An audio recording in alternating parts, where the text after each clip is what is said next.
I've got a cool clipper board from YouTube, but it's actually really helpful because it's allowing me to do a little bit of maths. If you've inherited £10,000 worth of gold, you might think that's a beautiful thing to happen to you. Well, this is a very realistic scenario whereby you would end up with only £1,000 of that £10,000 inheritance. I'm going to explain how that works in this video. And if you've inherited some gold, or if you know that you've got some gold coming, then avoid these really common pitfalls that will mean that you'll end up with only 1/10 of the value of the gold that you inherit. I'll let that sink in once again.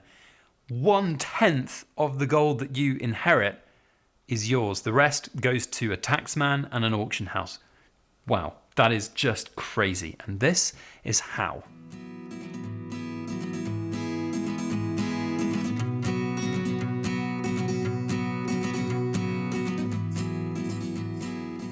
Hello everybody, Backyard Bullion here. Welcome to another Precious Metal Ramble where we have down-to-earth discussions about all things precious and shiny. First take, let's see if we get a one-take wonder. Now, inheritance, that's what the video title is. There we go, I've even read it on my clipperboard. What do you do if you inherit some gold and or silver? And also secondly, what can we do as owners of gold and silver to prepare perhaps future generations from the prospect of really losing, and I'm not joking, potentially up to 60 or 70% of the value of your gold if you hand it down to a future generation. And I'll explain that maths a bit later, but along with inheritance taxes and also auction fees for those unknowing people who end up selling your gold, it can be very costly. And one of the reasons why we buy gold and silver in the first place is to protect wealth over time. But if you're just going to throw half of that money away to auction houses and 40% of it away to the tax man, then why bother? So I hope this video will be of interest and insight to people. Maybe it's you who've inherited some gold coins, some sovereigns from a long lost relative or from your parents, and you don't really know what they're all about or what to do with them or anything about them, quite frankly. So there is going to be some basics stuff in here for you long-term stackers who perhaps know everything about gold and silver. But for you long-term stackers, I really would recommend you start thinking about that long-term estate planning. What can you do to prepare that future generation so that these horrible situations that I'm going to kind of talk about today don't arise? Now, with that out of the way, the intros, if you are enjoying our video, don't forget to hit the thumbs up button and like and share and also subscribe as we march towards 100,000 subscribers. So, you've inherited some gold. That's a lovely thing to have. I mean, so here I have inherited 2 bits of gold. To be fair, I own half of each of these, shared with my brother.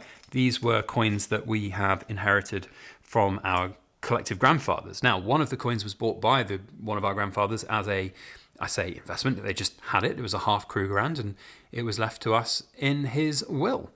And then the other one was a sovereign, shieldback sovereign, beautiful coin that was found under some floorboards by our other grandfather, and then that has made its way down from our father to us. So me and my brother own half of these. Now, it's great because I know all about gold, and it was great for me when we got those. I could say, I know what that shieldback sovereign is. I know it's not just a basic bullion coin, and if ever we wanted to sell that, I would be able to get a better price than putting it into an auction house. So perhaps you've just inherited a bunch of gold. If you just happen to have a relative who is a secret squirrel stacker and has suddenly left you all of this gold, what do you do? Now, the first port of call is to just educate yourself, learn as much as possible. Also, don't just go and find some random shop on the high street and say, I've got a gold coin here, what's it worth? Because the vast majority, and look, there are some good coin shops out there, certainly in America, there are a lot of good ones, but in the UK, they're not so good. They're mostly pawn shops. They're mostly jewelers that will basically just take the rug from out underneath your feet and really rip you off. I've seen sort of videos of people going into these kind of shops and being offered 25% of gold price for these coins. It's mental and it's crazy and it's daylight robbery. But at the end of the day, it's kind of free market economy. You buy and you sell at whatever price you're presented with. But the problem is that the person who's inherited the gold doesn't necessarily know anything about it. So my first port of call would be for you to say, Google gold spot price. For you that don't know anything, if you're just watching this video because you've inherited a bunch of gold and you don't know what to do with it or you don't know anything about it, just Google spot price for gold. That is the price at which you should get for any of your gold. So if it's a 1 ounce gold coin, spot price right now, which is crazy high, by the way, £2,695 an ounce. So realistically, that's what this gold coin is worth, £2,695. So if you take it to a shop and they offer you less than that, I would say to you very strongly, don't sell it to that shop. Now, there are certain shops which will offer a fraction underneath that because at the end of the day, they're not a charity, they are a business. They have to then resell it, and they resell it on and they make a couple of percentage points profit. If you're ever looking for a bullion dealer to sell to, there are two that I'm sponsored by on this channel, Atkinson's and Chard's. They are fantastic. There are plenty of other bullion dealers out there, but shop around and find the best price for you. The worst thing that I can see people do when they inherit gold or silver is throw it into an auction house. Oh, that's where the horror stories lie. And this is where the cautionary tale needs to come in for you amazing stackers out there. Now, first up, we are very proudly sponsored by Trusty Metrics, who are the UK's exclusive supplier of the Sigma precious metal testing machines. They are fantastic bits of kit, worth their weight in gold, in my opinion. They've helped me grow my business and my stack and have that peace of mind that all the gold and silver that I own and that I buy is indeed real gold and silver. Something that if you're a business is imperative, but if you're a stacker, that peace of mind, as I said, is worth its weight in gold.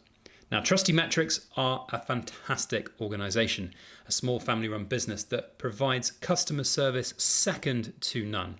And I have first-hand experience of getting their technical help and expertise when I've been trying to test big chunky bars of silver like this, or just getting to grips with how the machines run. They are always there.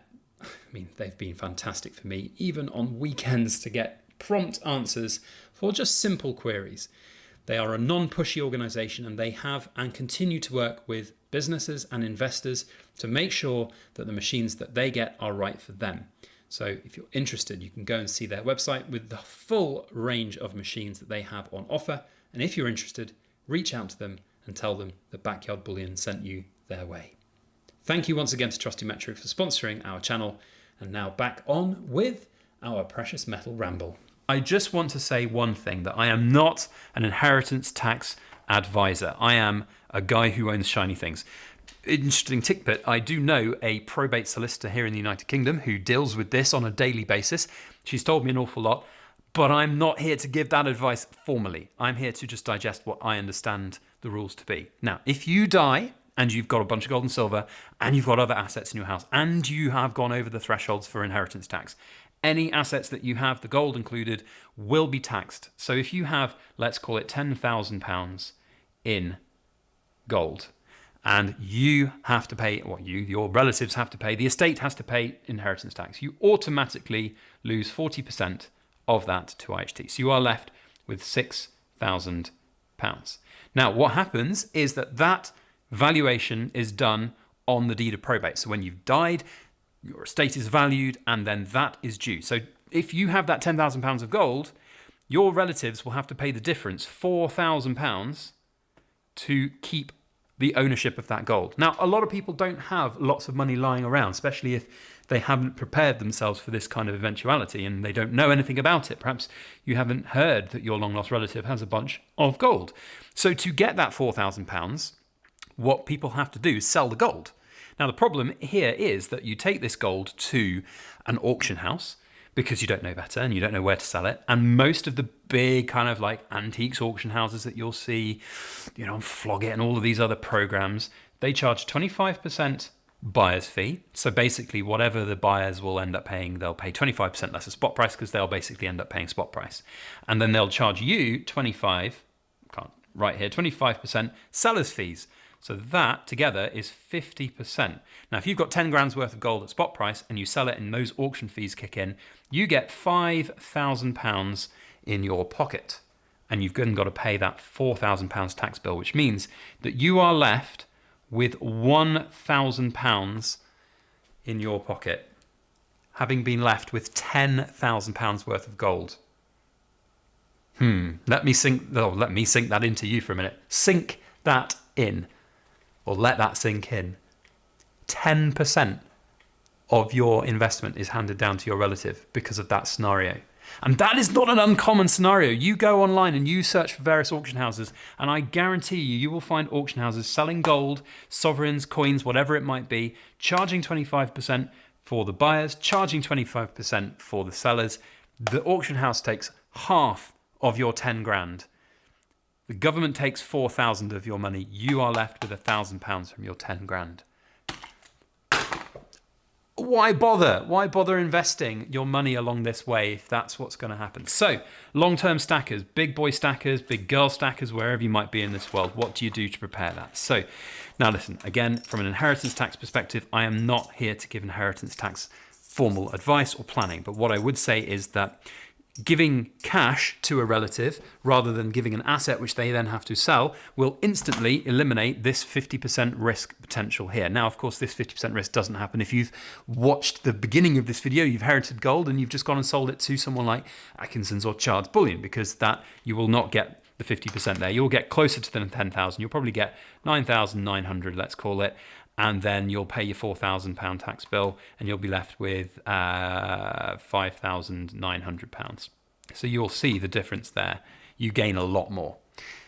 However, if you are giving the cash straight to your relatives, so you've sold your gold and you just give them the cash in the estate, then they don't have to worry about any of that. They get an extra bit in their pocket. There are other things that you can do as well. If you've got cash, if you gift it, maybe you'll avoid the inheritance tax. That's something for another formal inheritance tax advisor to perhaps advise you on. But the other thing to do as a stacking perspective, as a stacker that you're leaving this stuff to people, is prepare them for it. Tell them this. If you just left somebody in your will all this gold, the last thing that I would want, for me, I did a video not that long ago about this beautiful box here of all of my date run of sovereigns that I'm trying to build. And look, they're nothing special. They're not numismatic coins by any stretch, but there's going to be a nice chunk here. So if I'm handing this down to my kids, what do I want them to do? I certainly don't want them to have to be 90% taxed on it. So I, at some point, will educate them on how they should look to sell that gold and silver. And hopefully then they'll actually end up with a little bit more in their pocket. But it makes you really worried and concerned about that future. And if you are inheriting gold, if perhaps you've been told that, your long lost uncle is a gold stacker and you're going to probably be written into his will and he's shown you his gold, silver and, coin collection, you kind of might want to just have discussions with him about what his wishes would be, what they're going to want to do with that gold and silver, or what the reason for stacking is in the first place. And handing down money is great. Handing down legacy is also really important. Handing down education is great from my perspective. As a father, as a parent, I really want my kids to understand the true value of money, of just the real wealth that we have in our pockets. But yeah, it's just, I think, a really disgusting, horrible situation where people will end up having £1,000 left over from a 10 grand inheritance. And unfortunately, that's just the way of the world. And I mean, it's bad enough in the UK that we have 40% tax. Now, for you in America, what I would say, because I do have a lot of US viewers, your inheritance tax rules are very different to us in the United Kingdom. I seem to remember reading online that you've got literally millions and millions and millions of pounds of threshold for gold, or for anything, for any inheritance. In the UK, I need to sort of wipe the slate clean really here. Right, that's just going to use my shirt off camera because I didn't get any cloth. Here you go. So in the UK, without, again, being formal tax advice, everybody has an allowance of £175,000 in cash and assets and £325,000 if they're leaving their home. So if you had a gold stack which had more than £175,000 in, let's say, you've got a house that's worth £325,000. If you've got £200,000 worth of gold, that's 25 grand that is going to be IHT'd, inheritance taxed at 40%. It's not a lot. And as a lifetime goes, if you've been working all your life, you've been saving all your life, if you're an individual, you're not married, you own your house perhaps, you're easily going to be over that threshold. And this is, I guess, where I dive slightly into some politics here for the United Kingdom. But in the United Kingdom right now, it's just tax, and tax. They say they're not taxing working people, but they bloody well are. And these IHT thresholds haven't gone up in decades. So they're bringing more people into this, and unfortunately people who have worked all their lives, saved really hard, they've got a passion for coin collecting, passion for stacking gold and silver, they are basically just going to end up burning a lot of that money away for future generations, unfortunately, and it's really sad and it sucks. I've shown you all these sovereigns before. Let's have a look at some of the silver bars that we've got here. So what I would say is, if you have just inherited a bunch of gold and silver, research about it. Reach out to any of the bullion dealers. Do a Google search for bullion dealers. Ask them for advice. You'll find that the vast majority of these businesses will be really helpful for you. If you've inherited a really large coin collection, you know, a lot of them will be looking to buy it. Yes, so there's a vested interest there, but from my experience, the two that I've mentioned, Chards and Atkinson's, I've been dealing with both of them for nearly 10 years, and they have been super helpful in knowledge, super helpful in communicating to customers. They present what offers they've got on their various things. Now look, here's the other thing. If you are inheriting a super rare coin collection, or if you're inheriting something that you think is a little bit less than usual, like if you suddenly found yourself inheriting a box of sovereigns and you found one that's from 1817, a quick Google search will tell you that that is not your standard bullion coin. So maybe the bullion dealers are not the right place to go for those kind of products. And if you are going to sell at auction for these kind of things, do a bit of a search around and have a look for the right kind of auction house, because the ones that I did earlier that charge the 25% buyer's fees and 25% seller's fees. And by the way, there is a very large national institution that has, and I don't know what their exact, I think it's maybe 20% seller's fees or 20% buyer's fees. It's close to these numbers, is our good old favorite, the Royal Mint. Their auctions are just catastrophically awful for people who are selling anything that is not an incredibly super rare coin that is going to get a big premium on it. If you put a Britannia gold coin in, Bullion Britannia in at auction with the Royal Mint, you're going to be absolutely rinsed by them, and they're going to be laughing their way to the bank. They really are. And that's not necessarily just a criticism of the Royal Mint and the way that their money-making business goes. It's just the fact that they're a really inappropriate auction to sell bullion at. But if you've got a super rare coin that is something that is a bit more valuable, then selling at auction is probably the right place to go. And there are plenty of other auction houses which don't charge those humongous fees. The one that I would recommend to anybody and everybody is Coins of the Realm auction house. I'll put a link to that in the description box below. If you do need to sell something that's a little bit more rare, then that's the one to go for, because their fees are 10% as a seller's fees, but 0% buyer's fees. So instead of 50%, it's 10%, and you will get a lot better bang for your buck. And if it's a premium item, you should recover that additional 10% and more over the selling price than compared with selling it to a bullion dealer like Atkinson's or Chards. And that's not a poor reflection on Atkinson's or Chards. They're just a different type of buyer of gold and silver. So it is what it is. Whew, that's been a big old ramble, but it really boils my blood when I see people who, they don't know better, and they go, I've inherited £10,000 worth of gold, it's great. And then they end up with just £1,000 worth in their pocket at the end of it. And it's so horrible. And do you know what? I'm going to rewrite all of that maths, because for those who don't know, I do my intros after I've filmed my video, because I go on so many tangents, I don't often know where I start. And I think at the beginning of this, I said it was like 60% that you'd lose, but it's way more than that when you do the maths. All right, so £10,000 at IHT, you're 40%. You need to pay the government £4,000. So sell at auction, 25%, 25%, that makes 50%. You get £5,000, and you have to pay that bill, which leaves you with 1,000 only from your 10k. That is not good at all. So there we go. Right, that's a good little intro. Anyway, that's my ramble. Let me know your thoughts down in the comment section about this situation, about your situation, maybe not your individual situation, but what you're planning, what you're going to be looking at in terms of IHT. Now, for those cool kids who are still watching, you must be a Backyard Bullion fan. We have got our 100 gram silver foreign bars in pre-order. That's what I've been showing here in the background of this video.